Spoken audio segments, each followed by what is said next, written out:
Fransanın Milli Assambleyası və Senatı yetkinlik yaşına çatmayanların sosial şəbəkələrin təhlükələrindən qorunması haqqında 15 yaşdan kiçik uşaqların sosial şəbəkələrdən istifadəsinə qadağa qoyulmasını nəzərdə tutan qanun layihəsini dəstəkləyib. Milli Assambleyada qanun layihəsinin lehinə 279 deputat səs verib, əleyhinə 81 nəfər olub. Senatda isə qanun layihəsini 243 parlamentarini dəstəkləyib, yalnız 2 nəfər qarşı çıxıb. Daha sonra Fransa prezidenti Emmanuel Macron X sosial şəbəkəsində qanunun qəbul edildiyini bildirib. Mən söz vermişdim və artıq qanun qəbul edilib. Tədris ilinin əvvəlindən etibarən 15 yaşdan kiçik uşaqlar üçün sosial şəbəkələr qadağan ediləcək. Deputatlara təşəkkür edirəm.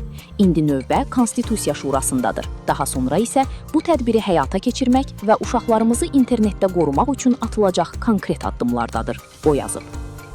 Qanun layihəsindəki bu tədbir uşaqların onlardan istifadəsinə yol verməmək məqsədi ilə sosial şəbəkələri öz istifadəçilərinin yaşını yoxlama mexanizmlərini tətbiq etməyə məcbur edir. Bundan əlavə, layihə sosial şəbəkələrdən 15 yaşına çatmamış istifadəçilərin hesablarını silməyi tələb edir. Qanun layihəsi həmçinin 15 yaşından 18 yaşına qədər olan istifadəçilər üçün onların internet resurslarından istifadə vaxtını məhdudlaşdıran rəqəmsal komendant saatı tətbiq edir. Qeyd edək ki, qanun sentyabrın 1-dən qüvvəyə minəcək.